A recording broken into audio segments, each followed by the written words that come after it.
Bismillahirrahmanirrahim. Assalamualaikum warahmatullahi wabarakatuh. Waalaikumsalam warahmatullahi wabarakatuh. Ketua kelas, mana ketua kelas? Ya, silakan disiapkan. Said. Salaman. Assalamualaikum warahmatullahi wabarakatuh. Bismillahirrahmanirrahim. Nawaitu ta'alluma li ghairi rawadi wa izalatil jahli an nafsi wa ghairihi wa li ihya'id dini wa li syukrin ni'mati bi niyatis shadiqati ma'at tawakkulil amin. Alhamdulillah, pada hari ini kita akan kembali melanjutkan pembelajaran kita ya, terkait fungsi dan kedudukan hadis Nabi Shallallahu Alaihi Wasallam terhadap Al-Quran. Sekarang kita perhatikan apa yang menjadi tujuan pembelajaran kita. Yang pertama adalah menghayati fungsi hadis terhadap Al-Quran. Yang kedua, mengimplementasikan fungsi hadis dalam memahami Al-Quran. Yang ketiga, menganalisis fungsi hadis terhadap Al-Quran. Yang keempat, menyajikan contoh-contoh fungsi hadis terhadap Al-Quran.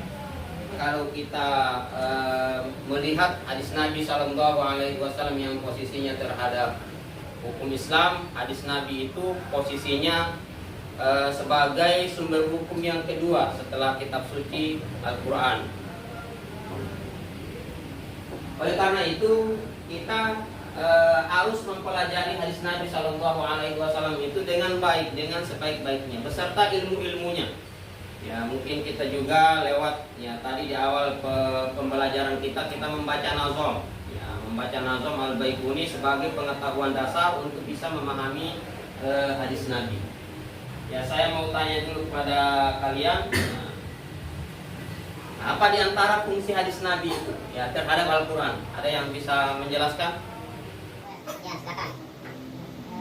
Ya, bisa berdiri. Jadi seperti tadi Pak Ustaz, suaranya dibesarkan lagi. Mengenai fungsi hadis terhadap Al-Quran, tentu fungsi hadis ini tentu sebagai penjelas. Kemudian fungsi hadis juga sebagai pengkhusus lafaz-lafaz umum yang ada pada Al-Quran. Kemudian hadis juga berfungsi sebagai apa istilahnya? Sebagai penjelas, sebagai menjelaskan lafaz-lafaz yang masih samar atau lafaz-lafaz yang memiliki dua makna. Sehingga kita bisa simpulkan bahwa fungsi hadis dalam menjelaskan Al-Quran itu sangat penting. Ya, oke, kita berikan plus dulu. Ya, oke, kita berikan plus lagi.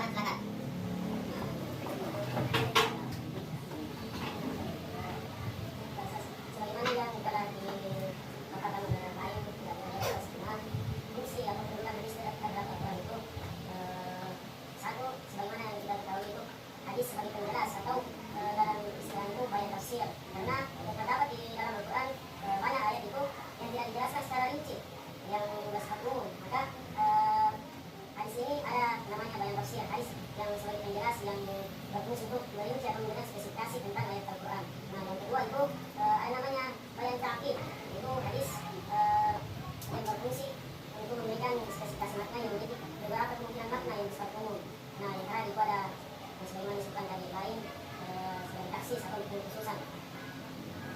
Ya, silakan. Ya,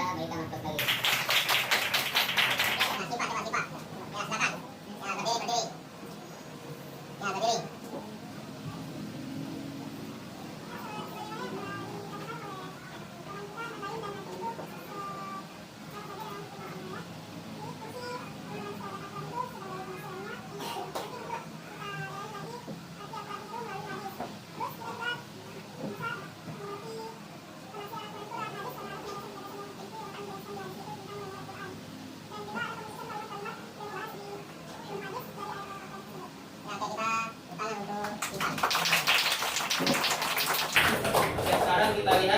saksikan video berikut penjelasan daripada fungsi hadis terhadap Al-Quran.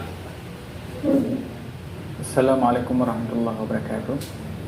Innal hamdalillah nahmaduhu wa nasta'inuhu wa nastaghfiruh.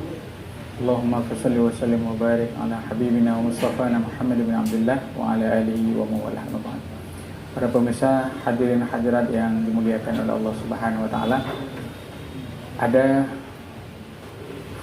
beberapa fungsi daripada hadis Rasulullah sallallahu alaihi wasallam, bahwasanya hadis sebagaimana didefinisikan oleh para ulama di dalam berbagai literatur, baik di dalam Taisir Mustalahul Hadis, didefinisikan di dalam Halul Latif, didefinisikan dalam Muqaddimah Imam Ibnu Salah dan para ulama lain dalam kitab-kitab mereka, bahwasanya hadis ma udhifa ila Nabi sallallahu alaihi wasallam min qaulin aw fi'lin aw taqririn aw sifatin khalqiyatin aw khuluqiyyah.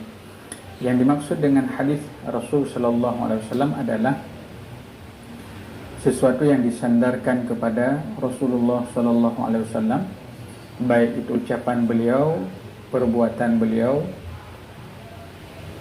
takrir penegasan daripada Rasulullah, sifat kepribadian Rasul maupun bentuk Rasulullah sallallahu alaihi wasallam. Ini di antara definisi para ulama. Kemudian hadis ataupun sunnah dalam bahasa yang lain tidak bisa kita lepaskan dari makna Al-Quran. Artinya hadis memiliki fungsi terhadap Al-Quran. Di antara fungsi tersebut adalah hadis muwafaqatan atau tauqidan, menegaskan makna di dalam Al-Quran. Di dalam Al-Quran Allah Subhanahu wa taala mewajibkan salat dalam banyak ayat, mewajibkan zakat dalam banyak ayat, mewajibkan puasa, haji dan ibadah-ibadah yang lain. Juga demikian di dalam hadis penetapan kewajiban salat, zakat, puasa, haji juga demikian. Artinya dalam posisi yang pertama, hadis menegaskan makna yang telah dijelaskan di dalam Al-Quran atau ditegaskan dalam Al-Quran. Ini fungsi pertama, antakuna, bahwa hadis menjadi penegas terhadap Al-Quran. Kemudian fungsi yang kedua, hadirin yang dimuliakan oleh Allah, adalah hadis menetapkan hukum yang tidak ditetapkan di dalam Al-Quran. Contohnya adalah sebuah hadis dari Rasulullah SAW, diriwayatkan oleh Ibnu Abbas, diriwayatkan oleh Ibnu Umar, bahwasanya Rasulullah SAW bersabda, katanya, farada Rasulullah SAW, kata Abdullah Ibnu Umar, Rasulullah mewajibkan zakat fitrah sa'an min tamrin wa sa'an min sya'irin, satu sa' daripada kurma, satu sa' daripada gandum, alal abdi, untuk hamba sahaya, wal hurri, orang yang merdeka, was saghiri, anak-anak, wal kabiri, orang dewasa atau orang tua, wal zakari wal unsa, laki-laki dan perempuan, wa amara biha an tukhraja qabla khurujin nas ila salat, dan dikeluarkan zakat fitrah ini sebelum manusia melaksanakan salat. Mengenai kewajiban zakat fitrah, kita tidak akan menemukan di dalam Al-Quran. Kita menemukan banyak ayat tentang zakat di dalam Al-Quran, tetapi khusus zakat fitrah penetapannya melalui hadis daripada Rasulullah SAW. Jadi fungsi kedua, hadis sebagai penetap atau isbat al-hukm, menetapkan hukum. Kemudian yang ketiga, hadis menasakh hukum yang ada di dalam Al-Quran, tapi tidak banyak. Ini menurut pandangan yang membolehkannya. Contohnya adalah wasiat bagi ahli waris. Dalam riwayat Imam Tirmidzi, Rasul menyatakan la wasiyata liwarisin, tidak boleh berwasiat kepada ahli waris. Di dalam Al-Quran disebutkan bahwa pada awalnya boleh, tapi ketika hadis Nabi menyatakan bahwa la wasiyata liwarisin, bahwa tidak boleh berwasiat dari ahli waris. Ini bermakna bahwa hadis menasakh hukum yang ada dalam Al-Quran. Kemudian yang terakhir, ini bagian yang paling besar daripada fungsi hadis ataupun sunnah, yaitu hadis sebagai penjelas. Sebagaimana firman Allah yang menyatakan, wa anzalna ilaika dzikra litubayyana lin-nasi ma nuzila ilaihi, dan kami menurunkan kepadamu hai Rasulullah, hai Muhammad, adzikr, yaitu Al-Quran, litubayyana lin-nasi ma nuzila ilaihim, supaya kamu menjelaskan kepada manusia apa yang diturunkan kepada mereka. Bagaimana kita memahami salat, syaratnya, rukunnya, rakaatnya berapa, kita tidak akan mengetahui kecuali daripada hadis Rasulullah SAW. Ada fungsi yang lain, diantaranya adalah sebuah firman Allah dalam Al-Quran. Allah menyatakan, Kulu washrabu hatta yatabayyana lakumul khaytul abyadu minal khaytil aswad. Makan dan minumlah sehingga jelas benang putih dan benang hitam. Ada seorang sahabat yang kemudian mengambil benang putih, mengambil benang hitam. Fawada'a tahta wisadatin. Beliau meletakkan di bawah bantal. Kemudian beliau melihat tidak ada yang berubah warnanya sampai waktu pagi hari. Kemudian datang kepada Rasulullah. Kata Rasulullah, bukan itu. Yang dimaksudkan adalah benang hitam sawadul lail, yaitu pekatnya malam. Sedangkan benang putih adalah bayadun nahar, terangnya siang. Ini adalah penjelasan daripada Rasulullah menjelaskan makna yang rumit di dalam Al-Quran. Tadi ya, setelah kita menyaksikan penjelasan dari video terkait fungsi hadis terhadap Al-Quran, ya sekarang saya mau tanya kembali, dari hasil penjelasan tadi itu apa yang kamu sempat tangkap?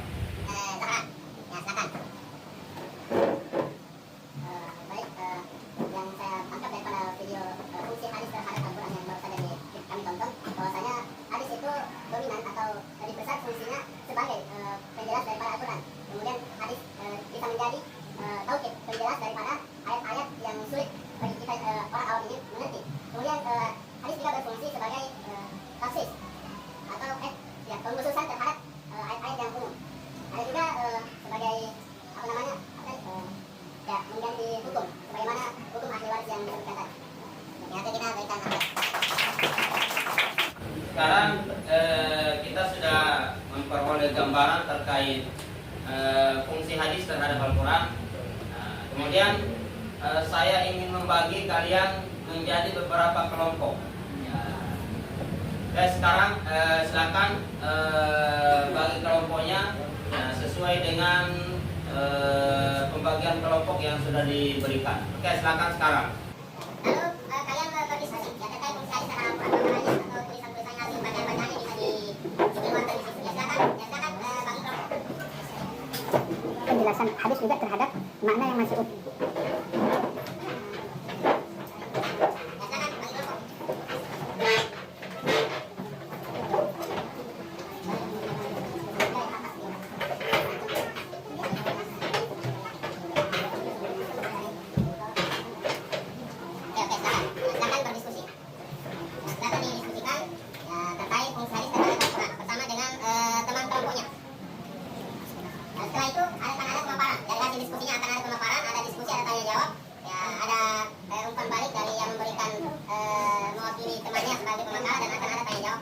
Yang memberikan makalah akan ada sanggahan kembali. Ya, silakan. Saya berikan waktu selama 5 menit untuk berdiskusi.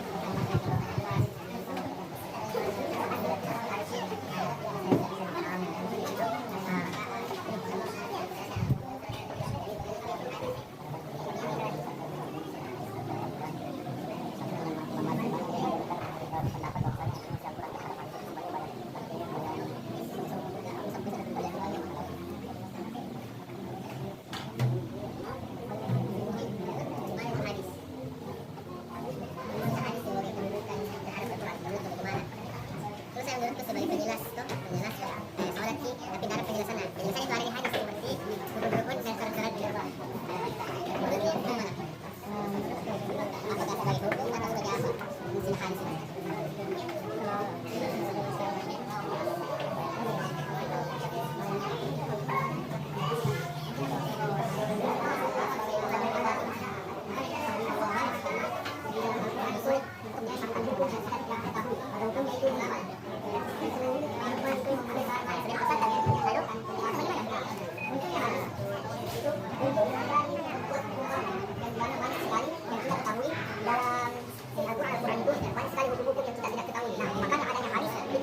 menjelaskan hukum baru yang ada. Contohnya ini yang mana kita ketahui banyak sekali. Contohnya itu salat lima waktu itu kita tidak tahu mana yang mana. Kalau ini salat sunnah, kalau ini salat wajib. Nah, muncul hadis, oh ini salat wajib itu 5 waktu dalam sehari. Salat sunnah itu ini ada namanya salat sunnah rawatib, salat beda itu salat.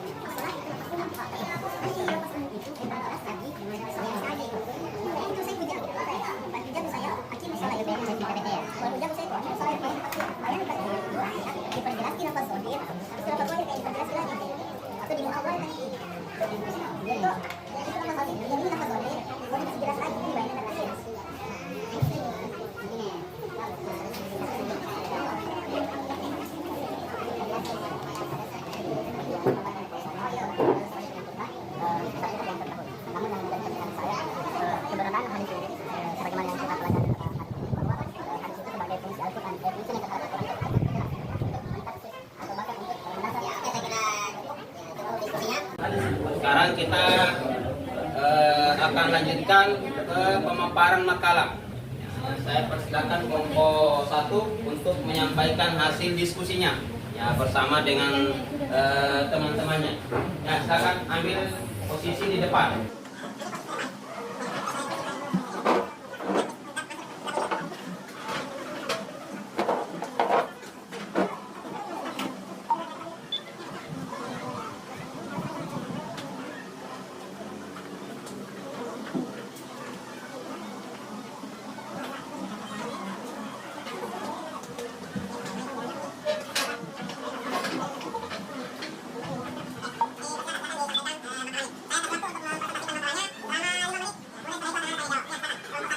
Bismillahirrahmanirrahim. Alhamdulillah musallian ala Muhammadin wa alihi nabi wasila. Amma ba'du. Yang terhormat teman-teman sekalian dan yang terhormat guru mapel kita yaitu Ustaz Bukhari. Kami dari kelompok 1 ingin memaparkan dan ingin menjelaskan tentang makalah kami yang kami buat dari kelompok 1 yang bernama Ahmad Najib Aka, Mansur dan Ahmad Tasawuf Asiti. Yang pertama itu yang kita ingin bahas tentang yang namanya fungsi dan kedudukan hadis terhadap Al-Quran. Perlu kita ketahui bahwa hadis itu adalah ma'udifa di Nabi SAW, baik itu berupa qauliyah, fi'liyah atau taklidiyah, baik itu berupa perkataannya, perbuatannya atau persetujuan Nabi SAW.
Yaitu taksis al-am.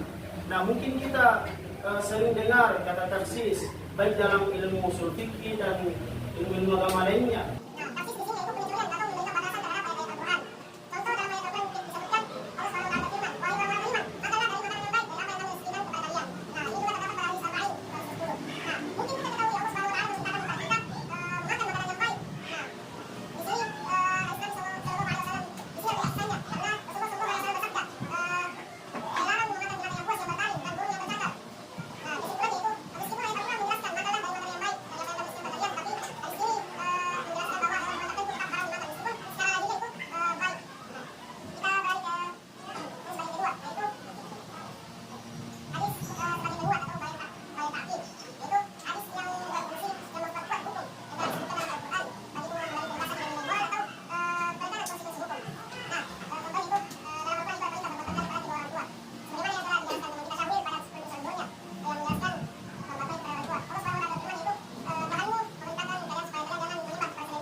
Selain Allah Subhanahu wa taala, Rasulullah juga dapat kita jadikan hujjah atau dalil sebagai kita membuat satu hukum, ada suatu permasalahan, kita mengambil hukumnya itu dari hadis meskipun hukum tersebut tidak terdapat dalam Al-Qur'an.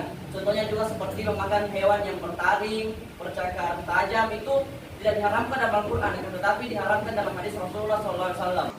Dan dalil yang hujjah bahwa kita boleh mengambil dari Rasulullah, bagaimana dalam riwayat Hakim, Rasulullah mengatakan, aku tinggalkan dua pusaka pada kalian. Jika kalian mengikuti maka kalian akan selamat. Apa kedua pusaka itu? Yaitu adalah Al-Quran dan Sunnah Rasulullah SAW. Baik itu berupa perkataan, perbuatan ataupun perbuatan Rasulullah SAW. Ini kepada pendapat. Baik, itulah tadi penjelasan tentang bentukan campur hadis terhadap Al-Quran, yaitu sebagai muat atau bayan tafsir juga. Dan Kita masuk yaitu sesi tanya jawab. Kami berikan mungkin maksimal satu pertanyaan, tapi jika ingin lebih boleh untuk masing-masing kelompok. Ya, oke, silakan, satu mewakili laki-laki, satu mewakili perempuan. Ya, laki-laki silakan. Ya. Namanya disebutkan namanya. Assalamualaikum warahmatullahi wabarakatuh. Waalaikumsalam warahmatullahi wabarakatuh. saya Zahran Saputra dari kelompok 3. Begini, seperti yang biasa kita dengar atau yang seperti biasa kita dikatakan bahwasanya Al-Quran itu adalah penyempurna dari kitab-kitab terdahulu, itu kata kuncinya. Namun mengapa kemudian hadis ini hadir? Kemudian menjadi penjelas, kemudian mengkhususkan menjadi tafsir, bahkan sampai mengganti hukum daripada Al-Quran. Oleh orang-orang yang memahami Islam itu dalam memakai Al-Quran saja atau golongan Qur'aniyun, ini akan memberikan interpretasi atau pemahaman bahwa Al-Quran ini kesempurnaan, Al-Quran itu tidak benar-benar sempurna. Maka pertanyaan saya, bagaimana cara kita menyikapi hal tersebut, memberikan pandangan atau sikap terhadap orang-orang yang memahami Islam hanya dengan Al-Quran saja. Sekian. Kalau gitu, ya, kita berikan kelompok 1 untuk memberikan jawaban kepada namanya kelompok 3. Ya, silakan. Ya, diberikan jawaban secara singkat.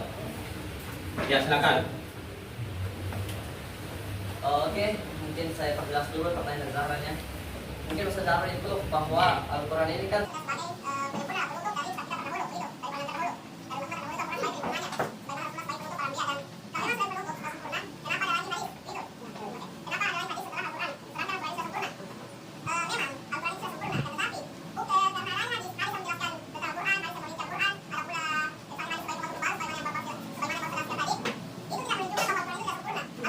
Semua sudah ada dalam Al-Quran sebenarnya, tetapi otak kita tidak mampu untuk memahami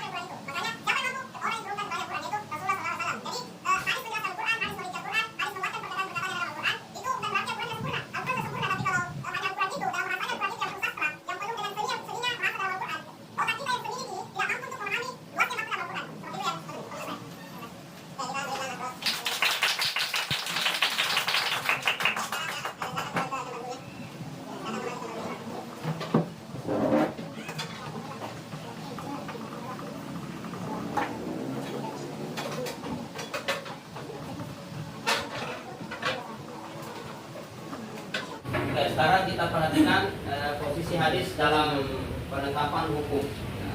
Yang pertama adalah menjadi kesepakatan umat Islam bahwa hadis merupakan sumber kedua hukum dalam hukum Islam setelah Al-Quran. Jadi yang pertama itu adalah Al-Quran. Yang kedua sumber tersebut saling terkait satu sama lain dan saling membutuhkan. Jadi antara Al-Quran dengan hadis itu saling melengkapi. Ya, baik Al-Quran maupun hadis Nabi sebenarnya semuanya adalah wahyu dari Allah Subhanahu wa taala. Wa ma yantiqu 'anil hawa in huwa illa wahyun yuha. Jadi hadis itu juga sebenarnya wahyu. Sama halnya dengan Quran, cuma posisinya beda. Ya, kalau Quran dari Allah, malaikat Jibril, kemudian kepada Nabi. Ya, kalau hadis Nabi itu adalah bahasa Nabi ketika ada yang kurang tepat dari yang dilakukan oleh Nabi, maka Allah Subhanahu wa taala akan menegur Nabi. Itulah sebabnya sehingga apa yang dilakukan Nabi, diucapkan Nabi, di tingkah laku Nabi, persetujuan takrir Nabi, itu semua adalah berdasarkan bimbingan dari Allah. Kemudian yang ketiga adalah Al-Quran membutuhkan sunnah sebagai penjelas dan peraturan. Ya, peraturan pelaksanaannya. Dan sunnah membutuhkan legalitas dari Al-Quran. Ya, jadi saling membutuhkan. Ya, yang terakhir, beberapa orang atau kelompok ada yang mengingkari posisi ini. Ya, mereka digolongkan sebagai ingkarus sunnah atau ingkarul hadis dan menolak sebagian wahyu karena sunnah termasuk wahyu. Kita lihat, ya, banyak sekali ayat Al-Quran yang menjadi landasan untuk memposisikan hadis sebagai sumber ajaran Islam setelah Al-Quran. Ya, sedangkan fungsi sunnah atau hadis Nabi menjelaskan kitabullah. Wa anzalna ilaika dzikra litubayyina linnasi ma nuzila ilaihim wa la'allahum yatafakkarun. Ini dalam Al-Quran surah An-Nahl ayat 44. Kemudian Nabi wajib diteladani. Ya, laqad kana lakum fi Rasulillahi uswatun hasanah liman kana yarjullaha wal yawmal akhir wa dzakarallaha katsira. Surah Al-Ahzab ayat 21. Ini penguatan penyebutan dari Allah dari Al-Quran untuk supaya kita menjadikan hadis itu, menjadikan sunnah itu sebagai landasan kita. Sekarang kita lihat, ya, kedudukan sunnah dalam hukum Islam. Ya, itu Al-Quran. Ya, yang pertama adalah bayan takrir, tadi juga sudah kita diskusikan bayan takrir. Kemudian yang kedua adalah bayan tafsir. Yang ketiga bayan ziyadah atau bayan tasyrih, yang menghasilkan hukum yang baru. Kemudian bayan nasah atau bayan tabdil. Ya, oke, sekarang coba dibuka bayan takrir. Ini lanjut. Bayan takrir adalah bayan yang berfungsi menguatkan Al-Quran. Ya, sebagai sebuah sunnah dikatakan menguatkan Al-Quran adalah kalau ia mendatangkan sesuatu yang persis sama dengan apa yang didatangkan oleh Al-Quran. Jadi kalau persis sama apa yang disebutkan oleh hadis, kemudian sama persis dengan yang disebutkan Al-Quran, itu namanya bayan takrir. Ya, kemudian sebagian ulama menyebutkan bayan ini dengan bayan takkid. Tadi ada temannya sudah menyebutkan. Jadi bayan takkid itu posisinya untuk menguatkan apa yang ada dalam Al-Quran. Diingat. Nah, ini kita lihat, ya, contoh, ya, hanya ya ayyuhalladzina amanu idza qumtum ila sholati faghsilu wujuhakum wa aydiyakum ilal marafiq wamsahu bi ru'usikum wa arjulakum ilal ka'bain. Jadi ayat ini adalah menerangkan bahwa orang yang berhadas kecil harus mengambil wudhu terlebih dahulu, ya, sebelum sholat. Kemudian pernyataan ini diperkuat lagi oleh sunnah Nabi yang diriwayatkan oleh Imam Bukhari dan Imam Muslim dari Hammad bin Munabbih. Ya, mendengar Abu Hurairah berkata, Rasulullah Shallallahu Alaihi Wasallam bersabda, ya, tidak diterima sholat orang yang berhadas sampai ia berwudhu. Itu berarti apa yang disebutkan oleh Quran dikuatkan oleh Nabi. Jadi lanjutkan. Kemudian takrir sunnah terhadap ayat puasa. Ya, syahrul Ramadan alladzi unzila fihi al-Quran hudan lin-nas wa bayyinatin minal huda wal furqan. Faman syahida minkum syahra falyasum. Ini Ini kemudian dikuatkan oleh hadis Nabi Shallallahu Alaihi Wasallam, apabila kamu melihat bulan tanggal 1 bulan Ramadan maka berpuasalah. Dan apabila kamu melihat bulan tanggal 1 bulan Syawal maka berbukalah. Dan jika cuaca dimendungkan atas kamu maka dikira-kirakan, itu dihitung. Kemudian bayan tafsir. Bayan tafsir, ya, sekarang dibuka. Bayan tafsir adalah bayan yang berfungsi menjelaskan maksud Al-Quran. Ya, sebuah sunnah dikatakan sebagai menjelaskan maksud Al-Quran adalah kalau ia menerangkan makna Al-Quran, mentafsir mujmal Al-Quran, mentayin mustarak Al-Quran, mentaksis keumuman Al-Quran, dan mentakyid kemutlakan Al-Quran. Ya, jadi itu bayan tafsir. Sementara macam tafsir as-sunnah terhadap Al-Quran itu banyak. Ya, jauh lebih banyak daripada yang sekedar mentakrir, jadi yang posisinya sebagai bayan tafsir itu lebih banyak. Ada yang mentafsir, yang mujmal, yang melakukan perincian terhadap ayat-ayat yang mujmal, ya, mentayin mustarak, mentaksis am, ya, mentakyid yang mutlaknya, ya, makanya ada mutlak muqayyad di dalam usul fikih, ya, menjelaskan maknanya, memanjang lebarkannya, ya, kalau ada diberikan penjelasan yang lebih luas lagi. Nah, itu posisi hadis. Jadi kemudian bayan ziyadah atau bayan tasyrik. Ya, kita lihat ya, bayan ziyadah disebut juga dengan bayan tasyrik, ya, yaitu bayan yang berfungsi menambah ketetapan Al-Quran. Ya, bayan ini disebut juga sebagai bayan tasyrik, yaitu bayan yang berfungsi menetapkan hukum baru. Ya, itu juga tadi sudah kita diskusikan. Sebuah sunnah dikatakan menambah ketetapan Al-Quran atau menetapkan hukum baru adalah kalau ia menetapkan suatu hukum yang dinamakan atau tidak disebutkan di dalam Al-Quran. Ya, tidak disebutkan dalam Al-Quran, tapi kemudian ada penjelasan dari hadis. Misalnya kita lanjut. Misalnya kita lihat ya sunnah yang membolehkan orang mengusap sepatu dalam wudu. Diriwayatkan oleh Imam Bukhari. Quran tidak menyebutkan ya mengusap sepatu, bahkan kita juga sudah pernah kita sebutkan ini dalam kitab yang kita pelajari. Ya, dilanjutkan. Ya, kembali ke. Kemudian yang terakhir kita masuk ke bayan nasakh. Bayan nasakh atau disebut juga dengan bayan tabdil, yaitu bayan yang berfungsi menghapus atau mengganti Al-Quran. Ya, sebuah sunnah dikatakan menghapus atau mengganti Al-Quran adalah kalau ia mendatangkan suatu hukum yang bertentangan dengan hukum yang tersebut dalam Al-Quran. Ya, jadi ada ya, kalau ada tadi yang sempat menanyakan, berarti kalau begitu diganti oleh Al-Quran, memang ada yang seperti itu. Ya, jadi posisi hadis itu menghapus posisi hukum yang telah disebutkan oleh Al-Quran. Ya, sekarang dalam poin ini ada beberapa hal yang bisa dilihat. Ya, dapat tidaknya sunnah menasah Al-Quran. Kemudian syarat sunnah dapat menasah Al-Quran. Yang contoh nasah sunnah terhadap Al-Quran. Ya, coba kita lanjut. Ini kita bisa lihat ya, menurut pendapat para ulama, ya memang ada terjadi perbedaan. Ya, perbedaan di kalangan para ulama terkait bayan nasah ini. Ya, kita lihat misalnya di jumhur ulama, ilmu kalam, misalnya ulama Asy'ariyah dan ulama Mu'tazilah dan jumhur fuqaha, termasuk ulama Hanafiyah, Maliki dan Ibnu Suraij berpendapat bahwa sunnah dapat menasah Al-Quran. Ya, ada juga ulama yang lain seperti ulama termasuk sebagian ulama Syafi'iyah dan kebanyakan ulama Zahiri. Ya, sunnah tidak dapat menasah Al-Quran. Ya, menurut Imam Syafi'i, kekuatan as-sunnah paling tinggi hanyalah menerangkan mana ayat yang mansukh dan mana ayat yang menasahnya. Ya, syarat sunnah dapat menasah Al-Quran. Ya, yang pertama mengenai syarat status kualitas hadis boleh menasah Al-Quran, terjadi perbedaan pendapat di kalangan para ulama.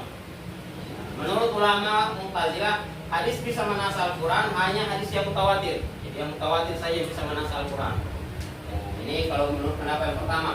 Ya, karena bagi mereka sesuatu yang mutawatir hanya bisa dinasah dengan sesuatu yang mutawatir juga, karena Al-Quran itu adalah mutawatir. Maka yang bisa menasah Al-Quran itu kalau ada hadis yang mutawatir juga. Ya, kalau hadis yang tidak mutawatir tidak bisa, kalau hadis ahad tidak bisa. Ya, kemudian ulama Hanafiyah mengartikan nasib dengan arti yang sangat luas, yaitu setiap dalil yang datanya belakangan yang merubah hukum semula dan menyelisihinya. Menurut Ibnu Hazm, setiap sunnah yang sahih dapat menasah Al-Quran, dan ini sesuai dengan pendapat ulama salaf. Sehingga hadis ahad bisa menasah. Jadi kalau Ibnu Hazm boleh, ya, meskipun yang penting hadis sahih, ya, bisa menasah Al-Quran. Ya, hadis ahad tapi sahih. Kemudian di antara ulama salaf tersebut adalah Ibnu Abbas. Bagi ulama salaf, nasih adalah sesuatu dalil yang datanya belakangan yang merubah hukum semula, sehingga nasah menurut mereka meliputi taksis am dan takyid mutlak. Ini lebih longgar lagi. Oke, kita lihat misalnya contoh. Coba Najib, baca.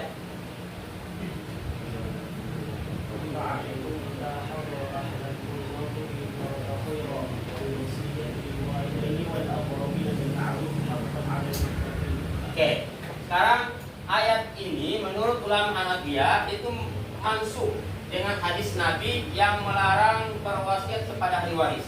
Jadi, orang yang sudah menjadi ahli waris, misalnya anak, ada bapak yang meninggal, orang tuanya meninggal, anak berarti kan ahli waris. Ya, tidak boleh bapak atau menjadi memberikan wasiat kepada yang sudah menjadi ahli warisnya, kepada anaknya itu. Ya, nanti kamu sebentar kalau saya meninggal, nah itu kamu dapat ini.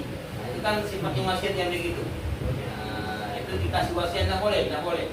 Itu hak harta yang ditinggalkan itu ya dibagi saja sesuai ketentuan. Ya, jangan ada wasiat. Yang bisa diberikan wasiat itu kalau yang lain yang tidak masuk di ahli waris. Nah, itu bisa. Misalnya ada orang yang sangat berjasa, ya, misalnya ulama yang punya jasa besar dalam hidupnya, sehingga dikasih orang yang ahli yang meninggal dunia itu berwasiat, kalau saya nanti meninggal, ya berikan separuh harta itu kepada ini, ya, kasih sekian kepada orang ini. Nah, itu boleh. Nah, tapi pada ahli waris tidak boleh. Tapi ada lagi pendapat yang lain. Menurut Imam Syafi'i, hadis ini tidak menasah ayat di atas. Jadi menurut Imam Syafi'i ini tidak dinasah ini. Ya, tetapi menerangkan bahwa ayat di atas telah dinasah oleh ayat mawaris. Jadi Imam Syafi'i membantah. Imam Syafi'i tidak setuju dengan pendapat yang mengatakan bahwa Al-Quran bisa dinasah oleh hadis. Dan sebagian ulama berpendapat bahwa hadis ini bukan menasah, melainkan mentaksis amnya saja. Jadi saya kira itu oke. Jadi saya kira terkait penjelasan kita hari ini, fungsi hadis terhadap Al-Quran, saya kira mungkin juga sudah cukup. Setelah kita melakukan diskusi tadi itu, alhamdulillah penjelasan dari pemakalah yang lumayan sudah cukup bagus. Kemudian ada yang memberikan tanggapan, ada yang bertanya, diskusinya cukup aktif. Mungkin perempuannya yang perlu lagi, jangan malu-malu, jangan takut-takut memberikan sanggahan, memberikan saran, karena kita belajar itu supaya kita bisa pede dengan diri kita sendiri. Jika ada yang kurang ada yang kurang pas, kita bisa memberikan kritikan. Ada yang mana yang lebih bagus, kita bisa memberikan saran. Tujuan pendidikan memang seperti itu. Jadi pertemuan kita dengan sama-sama membaca doa. Kita baca surah Al-Fatihah dan dilanjutkan dengan surah Al-Asr. Coba nanti pikir. Al-Fatihah. Serta suaranya. Bismillahirrahmanirrahim. Alhamdulillahirabbil alamin. Ar-Rahmanir Rahim. Maliki yaumiddin. Iyyaka na'budu wa iyyaka nasta'in. Ihdinas siratal mustaqim. Siratal